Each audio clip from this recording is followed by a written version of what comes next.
happens in real time? How do we help students learn within that? What stories do they have to share? And are there... You need to understand, they can't get food.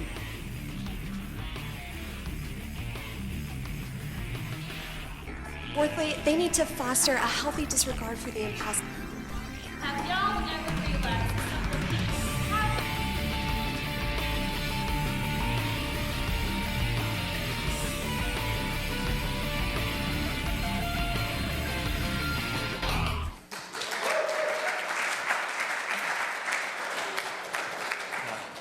Well, I am really excited to share with you this morning. When I was 15, I spent a lot of time in my room alone. I used to film myself in my room, doing what most kids do, writing songs about cats, and filming my opinions on things, and just being incredibly, incredibly awful.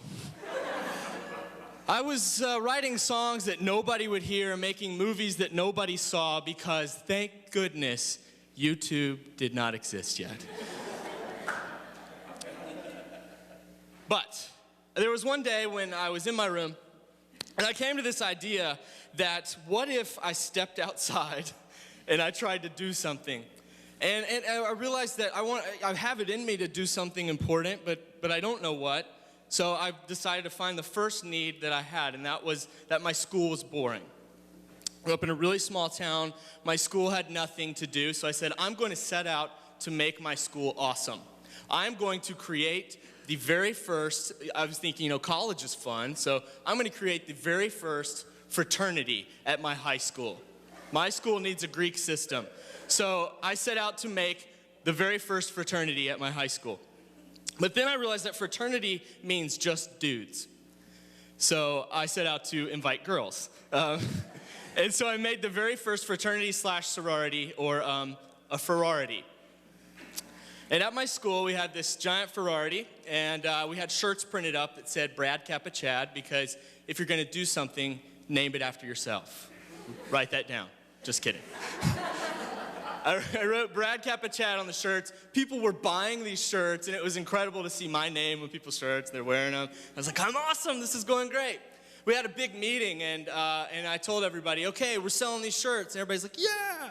And I was like, at the end of the year, we're going to have a big party. And everybody's like, yeah. I was like, our mascot's going to be a pig, because I grew up on a farm, and pigs are readily accessible. So everybody's like, yeah, mascot's a pig. And I was like, at the end of the year at the party, we're going to eat the pig. Yeah. Nothing. There's no sound except for the tears of a few girls. And so I quickly was like, just kidding. Cancel barbecue. Okay, this is a bad idea. But somehow this was still working. People were buying the shirts. Things were happening. It was really exciting. People were talking about this thing that was happening. They didn't even know what it was. And I was like, this is great. But I was struck with an idea. What if I could sell more shirts? So I made a little sign that said, proceeds go to sick kid. Yeah. Now, I like to think that there was this part of me that was like going to find a kid and heal him. But it was, intentionally vague enough, just charitable enough, in which nobody would say, hey, how many proceeds? What's exactly the percentage? And who's the sick kid? Nobody was going to ask these questions, right? Except for my mom. She was like, this is really great what you're doing, Bradley, but who's the sick kid? Who do you know that's sick? How did you set up a separate bank account? These are questions I didn't want to answer because I didn't have an answer. It was after a trip to St. Jude Research Hospital. My mom took me. And there I came face to face with kids my age who were battling illness.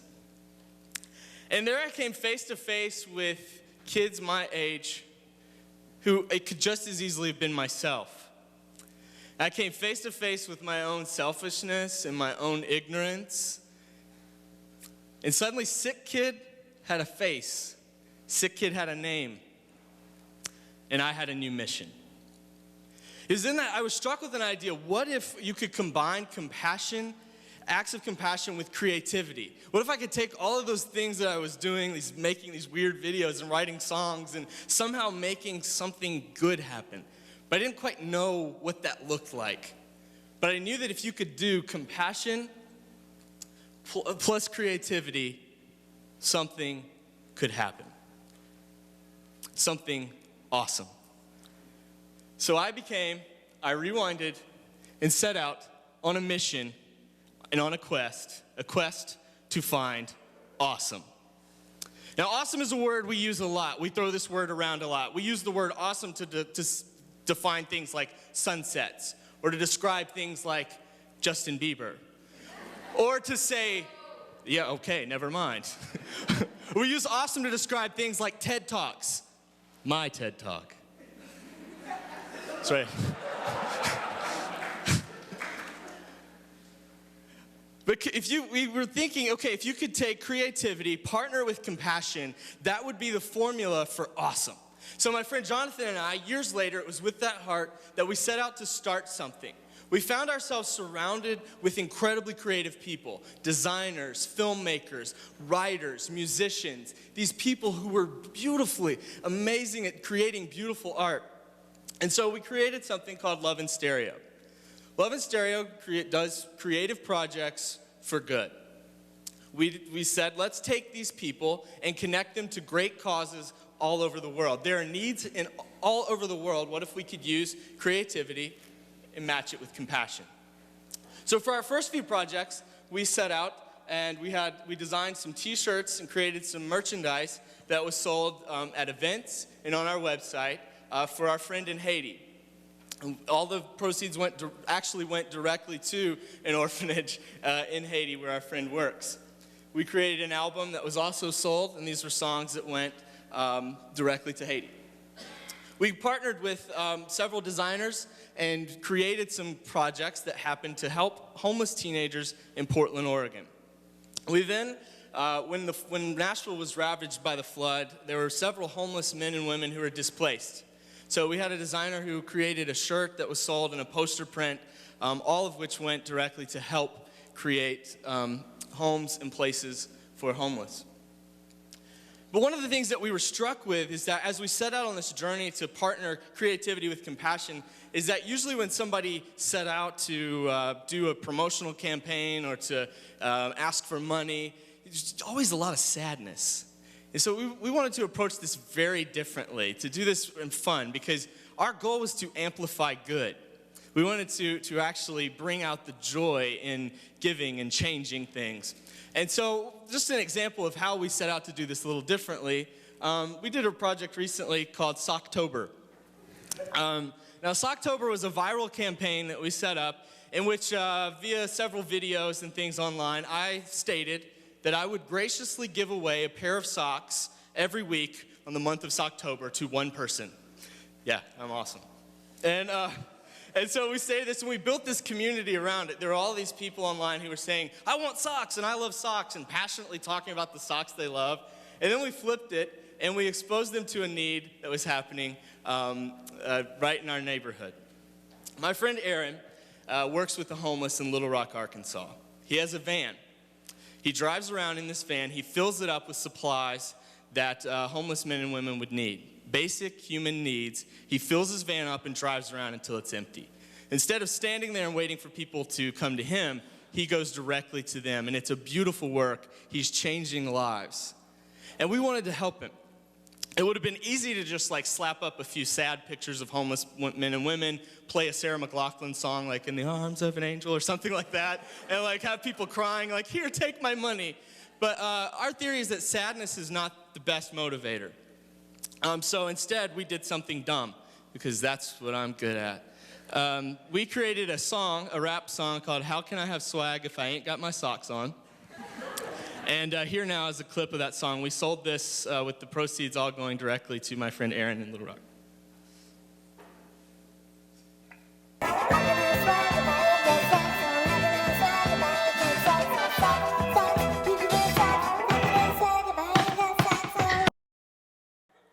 Yeah, it doesn't get much better after that. Yeah, it wasn't really worth all that trouble, was it?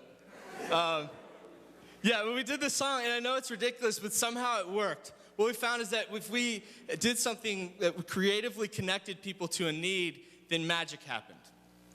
Awesome happened.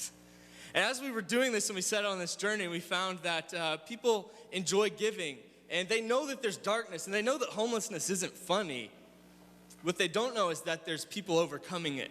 And so we set out to share that, to amplify that. As we set out on this journey, we began to meet people all over the world who were creatively meeting needs in their neighborhoods. These were amazing people, and they were all asking the same question: what if things don't have to be the way that they are? These were people who were doing things who were like these two girls here, who are high school students in Alabama who found a need in their neighborhood, that there were boys and girls who only had one meal a day, and it was the meal at their school. And on the weekends, they had no food. So these girls not only creatively connected to that need, they also collaborated with people all over their neighborhood. These two girls both went to different schools. They both asked men and women that were in their community how they could help. They connected with the shelter. They asked elderly women at their churches to cook food. And now on Saturdays, there's a program in which they provide meals to kids who wouldn't have it otherwise. Creativity, compassion, and collaboration. That changes everything. We found that collaboration was something we were really bad at. Like, we didn't play well with others, so we set out to change that. We wanted to really do something differently, so we said we're not only going to creatively meet needs, we're not going to just do that, we're going to collaborate with people. So we decided to put this to the test. My little brother and sister, we found a need right in our backyard. My little brother and sister have osteogenesis imperfecta, otherwise known as brittle bone disease. They're normal, everyday kids, it's just their bones break. Robbie is an active little boy who wants to be a football player, and yet his bones break. Lexi is a beautiful young girl who was told she'd never walk, and yet today she dances. And these two kids have both benefited greatly from an organization in our community that provides children with special needs the opportunity to play on organized sports on a team. We found out that Michael and his team at Special Needs Athletics needed a new field. So we set out to change that and to help them. But we decided we were going to get together a team of people that wasn't just us. We started with the normal band of morons, us. And then we invited one of our friends, Deanna, who is a truly compassionate person who loves music. She tours with bands. We then invited our friend Titus, who is as intelligent as that picture makes him look. And Titus was working at a radio station at the time. Then we invited a painter named Nathan Durfee, who had done work with the Ronald McDonald House. He was in Savannah, Georgia, and we said he knew things that we didn't. Let's bring him on board. Next thing we knew, we had 11 different artists from all over the country who had offered to donate music to a project, including many who wrote original pieces. We even had my favorite band from when I was 13, They Might Be Giants, who were giving to this, and this was getting huge. So then we said, let's involve our community online. So we used the Love and Stereo community that we had built online and asked them to be a part of this project as well. We wanted 100% of the proceeds to go directly to the team and to the project, so we used Kickstarter to raise the funds. In doing so, we involved over 300 people when it was all said and done in the creation of a project called One for the Team. This album proved to us that together we were louder. Together we could create something that was beautiful and that was different and that was loud. We found out that this was not just an album that was raising funds or raising awareness. It was involving people in a story that was much bigger than all of us, which is what we all want to be a part of. Today, as I share this with you, I want to share with you that we are all maybe sometimes feel like we're small and feel like there's not a lot that we can do. And you may find yourself in your room like I was when I was 15. I was scared to come out of there because it's a scary world and the problems are huge. And a lot of times we're fooled into thinking that it's easier to do things on our own, that somehow collaboration is impossible. Collaboration is rarely easy, but things are always better when we work together. You are not alone in your efforts. There are nearly 3 billion people under the age of 20. That is a huge number. And when I look at this number, I see hope and I see potential. Because imagine this number, a generation of people dedicated to uniting their voices for good. To saying, I'm not just gonna sit back and attempt to do things on my own. I'm going to collaborate and use the creativity of others to reach the needs in my community. Imagine an entire generation of people who've said, together, we're louder. An entire generation who've said, we're going to do something different. We're going to do something loud. A generation who said, we're not going to stay in our rooms. We have an option. We can stay in our rooms, sit, and watch the world go by. Or we have a different option. We can step outside and collectively scream, shout, working together, saying, together we are louder. May you be loud.